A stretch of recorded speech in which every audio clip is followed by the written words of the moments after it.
Hello बच्चों, आज जो हम बात करेंगे वो हम बात करेंगे लॉज ऑफ मोशन की, जैसा कि हमने प्रीवियस लेक्चर में हमने कहा था।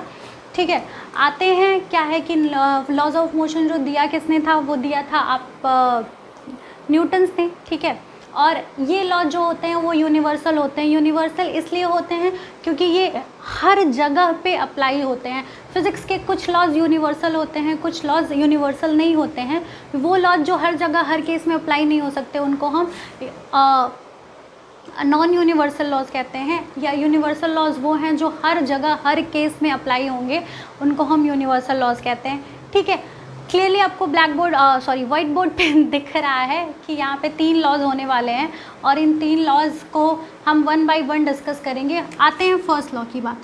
तो फर्स्ट लॉ बेसिकली क्या कहता है? फर्स्ट लॉ ये कहता है, अगर स्टेटमेंट की बात करते हैं हम, ठीक है, तो स्टेटमेंट सिंस आपने कॉपी में लिखा है इसलिए हम बोर्ड पे फिर से नहीं लिख रहे हैं। फर्स्ट लॉ का स्टेटमेंट ये कहता है कि if an object is at rest it will remain at rest, and if an object is in motion it will continues it's motion. कब तक? until and unless it is compelled by a external unbalanced force। अगर कोई object rest में है तो it will remain at rest, अगर कोई object motion में है तो it will remain in motion. कब तक? जब तक कि कोई एक्सटर्नल अनबैलेंस फोर्स इस पर अप्लाई नहीं कर दिया जाए। ठीक है, मतलब अब अगर आप इसको ऑब्जर्व करिए, अगर ये मार्कर मूव कर रहा है, ठीक है, ये मार्कर मोशन में है, ठीक है, उसको रोकने के लिए ऑब्वियसली हमको एक फ़ोर्स लगाना पड़ेगा एक्सटर्नली। जैसे हमने फर्स्ट लेक्चर में आपको फोर्स की डेफिनेशन बता रही थी कि अगर बॉल रुका हुआ है तो उसको मूव कराने के लिए obviously you need to kick, मतलब आपको उस पर एक फ़ोर्स लगाना पड़ेगा।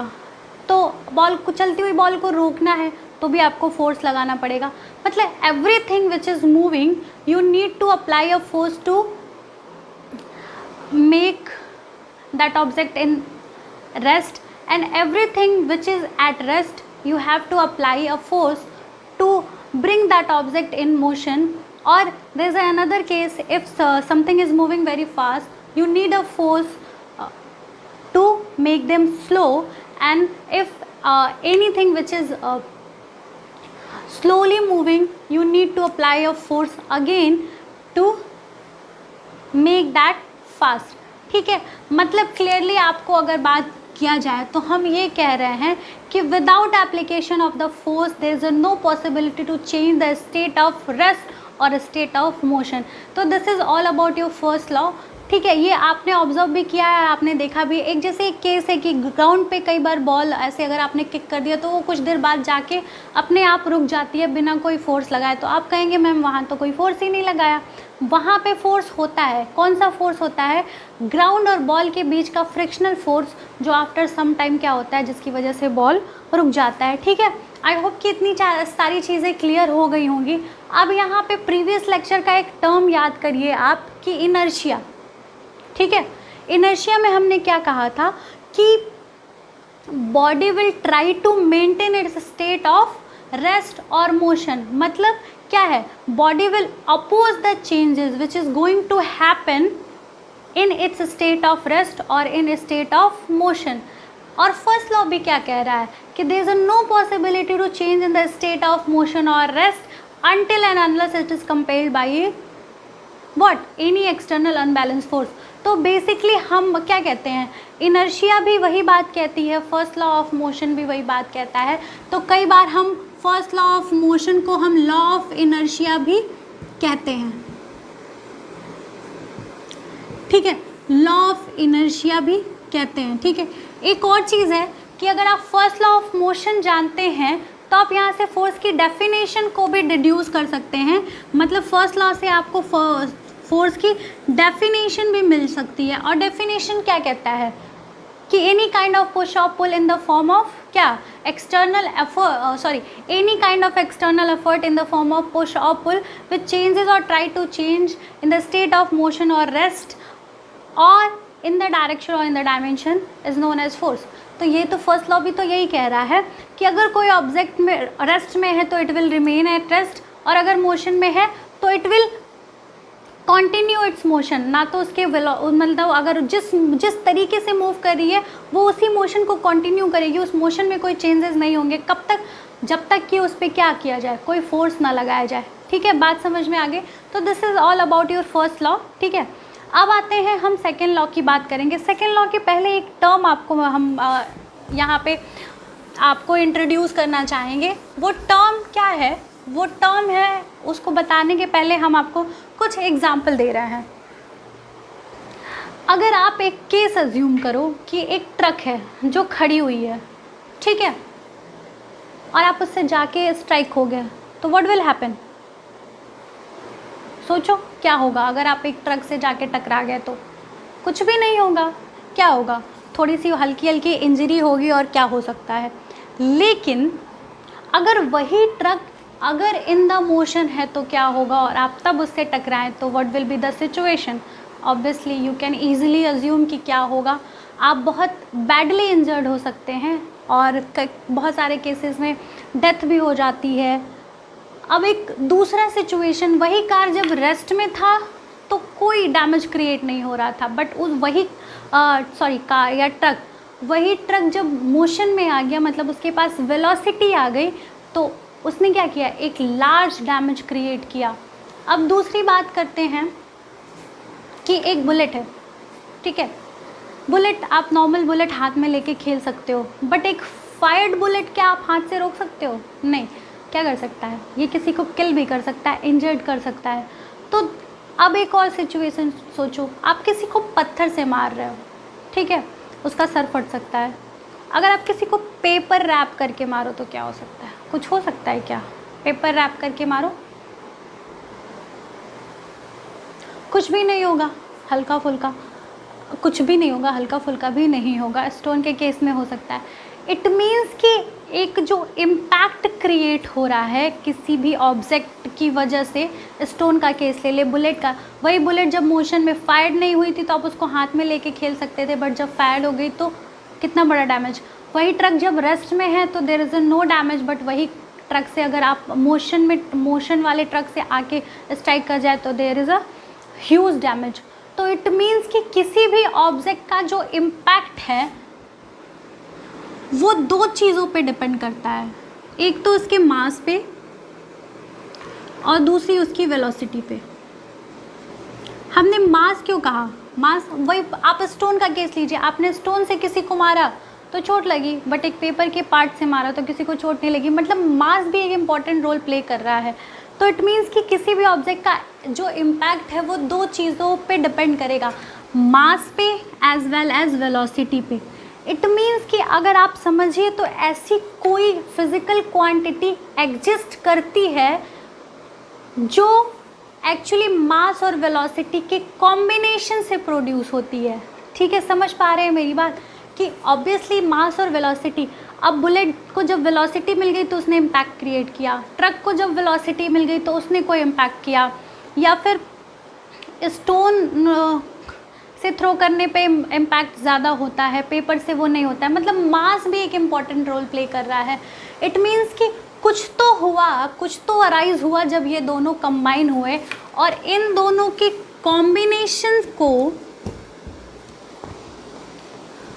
कॉम्बिनेशन से जो फिज़िकल क्वांटिटी, ऑब्वियस सी चीज़ है कि कोई ना कोई फिज़िकल क्वांटिटी प्रोड्यूस होगी, और बेसिकली इसी फिज़िकल क्वांटिटी को जो न्यूटन साहब थे उन्होंने नाम दिया मोमेंटम। क्या नाम दिया? मोमेंटम। अब बेसिकली मोमेंटम ये तो हो गया कि impact create by the combination of mass and velocity of any object is known as momentum. But mathematically अगर हम इसको कहने जाएं तो momentum basically it is defined as, इसको हम स्मॉल p से रिप्रेजेंट करते हैं, it is defined as product of mass and velocity of the object, velocity of object. ठीक है, मतलब कि जो मोमेंटम होगा वो उस ऑब्जेक्ट का मोमेंटम क्या होगा, उसके मास को वेलोसिटी के साथ मल्टीप्लाई कर दीजिए तो हमको क्या मिल जाएगा, हमको मिल जाएगा मोमेंटम। ठीक है, इतनी बात क्लियर है। अब एक और चीज़ ध्यान रखिएगा कि हम प्रोडक्ट ही क्यों लिए। कॉम्बिनेशन का मतलब तो एडिशन भी हो सकता है ना, हो सकता है या नहीं। हम कॉम्बिनेशन को मल्टीप्लिकेशन ही क्यों लिए हैं, क्योंकि अगर आप देखो तो मल्टीप्लिकेशन जो है हमेशा एक लार्जर अमाउंट प्रोड्यूस करता है। जैसे 3 इंटू 3 अगर हम करें तो it will give 9, but 3 plus 3 करें तो इट विल गिव 6। अब आप कहेंगे मैम 2 प्लस 2 करें तो भी 4 होगा, 2 इंटू 2 करें तो भी 4 होगा। ठीक है, ये है, बट अगर आप प्रोडक्ट करेंगे तो क्या होगा, एडिशन के बराबर होगा या तो एडिशन से ज़्यादा होगा, बट एडिशन से कम नहीं आएगा। समझ में आ गए, मतलब दो नंबर्स का मल्टीप्लिकेशन उन नंबर्स के एडिशन के बराबर होगा या तो उससे ज़्यादा होगा, लेकिन कभी उससे कम नहीं होगा। बट दो नंबर्स के एडिशन हमेशा मल्टीप्लिकेशन के या तो बराबर होंगे या तो उससे कम होंगे। तो हमको ज़्यादा इम्पैक्ट चाहिए था, इसीलिए हमने, ठीक है, ये सिर्फ आपको समझाने के लिए, इसका कोई प्रूफ नहीं है कि प्रोडक्ट इसीलिए लिया गया है, तो हमने लिया प्रोडक्ट। मान लीजिए किसी ऑब्जेक्ट का मास m है और वो किसी वेलोसिटी v से मूव कर रहा है, ठीक है, तो उसका जो मोमेंटम वो होगा वो हो जाएगा p = m × v। दूसरी चीज़ है जो मोमेंटम होगी वो आपकी वेक्टर क्वांटिटी होगी। और अगर इसकी यूनिट की बात करें तो आप देखो मोमेंटम की यूनिट क्या होगी, मास की यूनिट होती है kg और वेलोसिटी की मीटर पर सेकेंड, तो इसकी SI यूनिट क्या हो जाएगी, kg मीटर पर सेकेंड। तो this is all about your momentum. अब इसके आगे की बात करते हैं, तो अगर आप इसके आगे की बात करना चाहो तो इसके आगे की बात तो होगी basically second law of motion, but second law of motion के पहले भी कुछ चीज़ें आप समझिए, ठीक है, तब हम आएंगे सेकेंड लॉ ऑफ मोशन पे। अगर आप देख पा रहे हैं तो हमने क्या कहा कि मान लीजिए कोई ऑब्जेक्ट है, ठीक है, इसका मास m है, इस पे लगा दिया हमने फोर्स, ठीक है, इनिशियली इसकी वेलोसिटी u है, फोर्स लगाने पे फर्स्ट लॉ क्या कहता है कि t टाइम में इसकी वेलोसिटी चेंज हो जाएगी। मान लीजिए इसकी वेलोसिटी हो गई v। अब देखिए हमने मोमेंटम को क्या कहा, मोमेंटम = मास इनटू वेलोसिटी, ठीक है, यही कहा ना, मोमेंटम = ठीक है। इट मीन्स कि अगर मान लीजिए किसी ऑब्जेक्ट की हम बात कर रहे हैं, जैसे इस मार्कर की, तो इस मार्कर का इस डस्टर की, तो इस डस्टर का मास सेम है, लेकिन अगर इसको हम तेज मूव कराएं या फिर धीरे मूव कराएं तो दोनों केसेस में पॉसिबल क्या है, दोनों केसेस में एक ही पॉसिबिलिटी है कि वेलोसिटी चेंज होगी, मास तो इसका कांस्टेंट हो गया। इट मीन्स कि वेलोसिटी चेंज होने, मतलब वेलोसिटी चेंज होने से क्या होगा, उसका मोमेंटम भी चेंज होगा। मतलब किसी ऑब्जेक्ट की वेलोसिटी में चेंज होने से क्या हो सकता है, उसका मोमेंटम चेंज हो सकता है। और अगर मान लीजिए, तो अगर हम ग्राफ प्लॉट करें कि मास को कांस्टेंट रख दिया किसी एक ऑब्जेक्ट के लिए, ठीक है, और हम v और p में ग्राफ प्लॉट कर रहे थे तो हमको यूनिफॉर्म ग्राफ मिलता है। कब, जब m जो है वो आपका कांस्टेंट है, ठीक है। हम m को वैरी क्यों नहीं करा रहे हैं, क्योंकि ग्राफ तो सिर्फ दो क्वांटिटीज़ के बीच पॉसिबल है ना, अगर ये भी वैरी करेगा तो तीन क्वांटिटीज़ के बीच कैसे प्लॉट करेंगे। एक दूसरी सिचुएशन है कि मान लीजिए दो ऑब्जेक्ट हैं, ठीक है, दो ऑब्जेक्ट हैं जिनके मासेस अलग अलग हैं लेकिन वेलोसिटी सेम है, तो वहाँ पे क्या होगा, अगर हम v को कांस्टेंट कर दें तो मास और p के बीच भी जो ग्राफ आता है वो यूनिफॉर्म आता है, ठीक है। ये बात हमेशा ध्यान में रखिएगा। तो ये तो खैर अलग बात हो गई, ये बात समझ में आ गई। अब हमको क्लियर है, अब पीछे की चीज़ें थोड़ी रिकॉल करिए। फर्स्ट लॉ क्या कहता है, फर्स्ट लॉ ये कहता है कि अगर ऑब्जेक्ट रेस्ट में है और अगर ऑब्जेक्ट मोशन में है,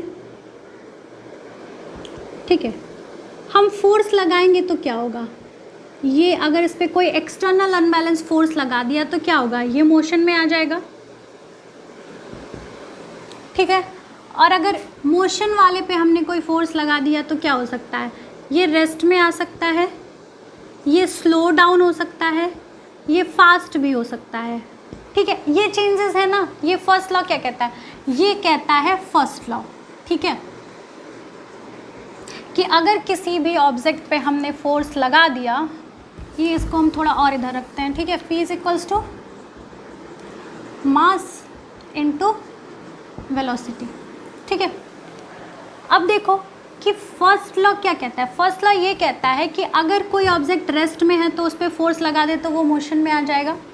अगर कोई ऑब्जेक्ट मोशन में है उस पर फोर्स लगा दे तो रेस्ट में होगा, या तो अगर तेज़ मूव कर रहा है तो स्लो डाउन हो सकता है, या तो अगर स्लो डाउन है तो फास्ट मूव करा सकते हो, कुछ भी कर सकते हो। इन चारों सिचुएशन में आपको क्या मिल रहा है, इन चारों सिचुएशन में ये मिल रहा है कि by the application of the force क्या हो रहा है, वेलोसिटी चेंज हो रही है। दिख रहा है ना। हम किसी भी सिचुएशन, अगर किसी भी सिचुएशन की बात करें तो एप्लीकेशन ऑफ फोर्स हमारा कर क्या रहा है, इसको अगर आप देख लीजिए तो application of force basically first law के अकॉर्डिंग क्या कर रहा है, चेंज इन वेलोसिटी। इतनी बात समझ में आ गई। अब अगर आप यहाँ से थोड़ा सा समझना शुरू करेंगे तो चेंज इन वेलोसिटी का मतलब क्या होता है। चेंज इन वेलोसिटी आपको दो चीज़ें देगी। फर्स्ट चैप्टर आपने पढ़ा था तो आपने कहा था कि change in velocity it means there must be some acceleration, और अभी अभी आपने पढ़ा कि अगर वेलोसिटी चेंज होगी तो मोमेंटम चेंज होगा। मतलब change in velocity will also give you what, change in momentum. बात समझ में आ गई। ठीक है, अब आप ध्यान से देखिए कि अगर हमने किसी ऑब्जेक्ट पे फोर्स लगाया तो बेसिकली फर्स्ट लॉ क्या कहता है कि या तो उसमें एक्सेलरेशन डेवलप होगा, या तो नहीं, उसमें एक्सेलरेशन डेवलप होगा और उसका मोमेंटम जो है वो चेंज हो जाएगा। ये तो बात थी फर्स्ट लॉ से जो आपको मिली। अब हम बात करते हैं कि सेकेंड लॉ क्या कहता है। सेकेंड लॉ ये कहता है, इसके आगे की बात को हम कहेंगे सेकेंड लॉ में कि हाँ ठीक है, फर्स्ट लॉ ने कह दिया कि अगर फोर्स लगा दिए तो एक्सेलरेशन डेवलप हो जाएगा और चेंज इन मोमेंटम हमको मिलेगा, लेकिन वो एक्सेलरेशन कितना होगा, उसका फोर्स पे डिपेंडेंसी कैसा होगा, वो चेंज इन मोमेंटम कितना होगा, वो फोर्स पे उसकी डिपेंडेंसी कैसी होगी, ये हम बात करेंगे सेकेंड लॉ ऑफ मोशन में। ठीक है, आई होप कि आपको पूरा एक जो है समझ में आ गया कि हम सेकेंड लॉ में क्या पढ़ने वाले हैं। तो आइए देखते हैं सेकेंड लॉ क्या है। अगर सेकेंड लॉ के स्टेटमेंट की बात करें तो सेकेंड लॉ का स्टेटमेंट क्या है, वही अभी इतनी सारी जो हमने बातें की कि फोर्स अगर लगाएंगे तो क्या होगा, उसका मोमेंटम चेंज होगा। तो स्टेटमेंट में कहता है ऑब्जेक्ट नहीं कहता है, सेकेंड लॉ ये कहता है कि if there is a force, मान लीजिए कोई ऑब्जेक्ट है जिसका मास m है, इनिशियल वेलोसिटी u है, उस पर हम एक्सटर्नल फोर्स F लगा दे रहे हैं। Obviously in time t object की वेलोसिटी चेंज हो जाएगी, मान लेते हैं हम ये v है। ठीक है, तो सेकेंड लॉ ये कहता है कि rate of change of momentum is directly proportional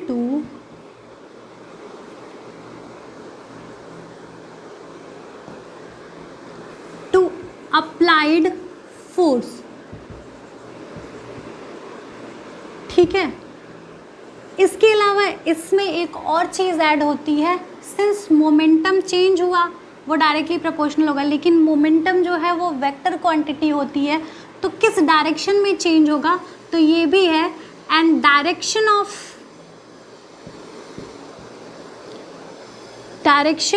change will take place in the direction of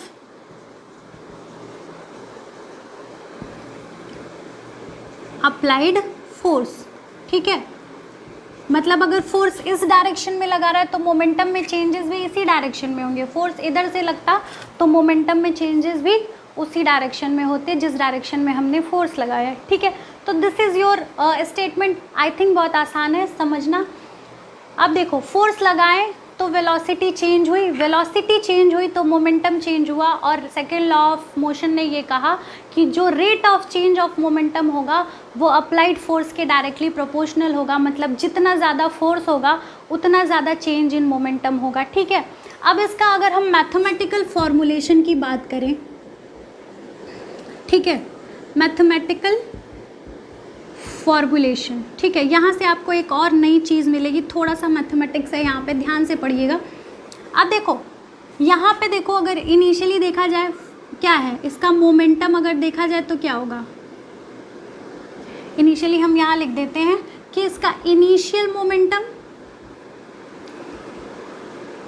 अगर हम P1 माने तो m इंटू यू होगा कि नहीं होगा। अगर यहाँ पे v वेलोसिटी है तो फाइनल मोमेंटम कितना होगा, final momentum P2 is equals to mass into velocity, तो m इंटू वी। कोई परेशानी इसमें? आई होप कि ये सिंपल सी चीज़ है, कोई दिक्कत नहीं होनी चाहिए। अब देखो फाइनल इतना है, इनिशियल इतना है, तो चेंज इन मोमेंटम कितना होगा, change in momentum, change in momentum क्या होगा। अगर देखो इसको नहीं समझ पा रहे हो तो आपके पास 20 रुपये थे, ठीक है, किसी ने आपको 40 रुपये दे दिए, तो अब आपके पास टोटल अमाउंट क्या होगा, 20 + 40 मतलब 60 रुपये। तो अब से पूछा जाए कि आपके अमाउंट में चेंज क्या हुआ, तो अभी मेरे पास 60 हैं, पहले मेरे पास 20 हैं, तो 60 में से 20 आप सब्सट्रैक्ट कर दो, आपको मिल जाएगा। वही चीज़ है, बाद में इतना था, पहले इतना था, तो चेंज इन मतलब क्या हो गया, बाद वाले में से आप पहले वाले मोमेंटम को सब्सट्रैक्ट कर दीजिए, तो P2 माइनस P1, ठीक है। तो इसका मतलब क्या हुआ, ये हो गया mv माइनस mu, क्लियर है।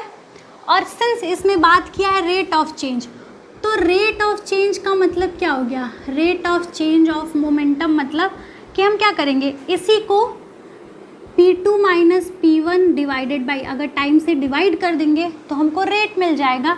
इट मीन्स कि mv minus mu upon t, तो ये हमको क्या दे देगा, रेट ऑफ चेंज। अगर आप देखो तो दोनों में m कॉमन है, तो हम m कॉमन ले लें, तो यहाँ पे v minus u upon t लिख सकते हैं, ठीक है, कोई परेशानी। अब ये कहता है सेकेंड लॉ कि rate of change of momentum is directly proportional to applied force, तो हम यहाँ लिख सकते हैं rate of change of momentum क्या है, ये है, अप्लाइड फोर्स क्या था, F था, तो यहाँ पे हम लिख सकते हैं F is directly proportional to m v minus u upon t। अब जब भी हम ये प्रोपोर्शनलिटी हटा के इक्वलिटी लगाते हैं तो हम एक कांस्टेंट यूज़ करते हैं, यहाँ पे हम एक कांस्टेंट यूज़ करेंगे कि अब जैसे जैसे आगे पढ़ते जाएंगे आप इसके लिए हैबिचुअल हो जाएंगे, ठीक है। इसको हम बोलते हैं कांस्टेंट ऑफ प्रोपोर्शनलिटी, ठीक है। क्या हो जाएगा, mv minus u upon t, और ये अब इक्वालिटी में चेंज हो गया। अब आप देखो v minus U upon T मतलब final velocity minus initial velocity divided by T, ये आपका क्या होता है, ये होता है a, ठीक है। तो f इज इक्वल्स टू क्या हुआ, k m a। अब ये जो k है जिसको हम कांस्टेंट ऑफ प्रोपोर्शनलिटी कहा गया, इसको एक्सपेरिमेंटली ऑब्जर्व किया गया कि अगर हम किसी 1 kg मास वाले ऑब्जेक्ट को 1 मीटर पर सेकेंड स्क्वायर का एक्सेलरेशन दे दें तो उसमें जो 1 kg मास वाले ऑब्जेक्ट पे अगर हम 1 न्यूटन का फोर्स अप्लाई करें तो उसमें जो एक्सेलरेशन डेवलप होता है वो क्या होता है, वो 1 मीटर पर सेकेंड स्क्वायर का हो जाता है। ये टोटली एक्सपेरिमेंटल था। अगर अब इसमें क्या होगा, अगर हम f को 1 रखें, m को 1 रखें, तो a1 तभी आएगा जब इस k की वैल्यू भी क्या होगी, 1। मतलब एक्सपेरिमेंटली हमको k की जो वैल्यू मिली वो 1, तो k इज इक्वल्स टू आप 1 पुट कर दीजिए, तो ये पूरा इक्वेशन किस में ट्रांसफॉर्म हो जाएगा, f is equals to ma। तो ये आपका mathematical formulation of second law हो गया कि applied force is equals to product of mass into acceleration. ठीक है, जो हमने पहले बात की कि फर्स्ट लॉ ये कहता है कि वेलोसिटी में चेंजेस होंगे और वेलोसिटी में चेंज होने की वजह से उसमें क्या डेवलप होगा, उसमें डेवलप होगा एक एक्सेलरेशन और as well as change in momentum. Momentum को तो हमने बता दिया कि चेंज इन मोमेंटम उस अप्लाइड फोर्स पे कैसे डिपेंड करेगा, और फिर हमने मैथमेटिकल फॉर्मुलेशन से भी यहाँ पे देख लिया कि जो एक्सेलरेशन डेवलप होगा वो फोर्स पे कैसे डिपेंड करेगा और उसको हम कैसे कैलकुलेट कर पाएंगे। ठीक है, कोई परेशानी इसमें? तो this is all about your second law of motion. कुछ एग्जाम्पल्स जो है वो सेकेंड लॉ ऑफ मोशन के वो आप एक बार देख लीजिए।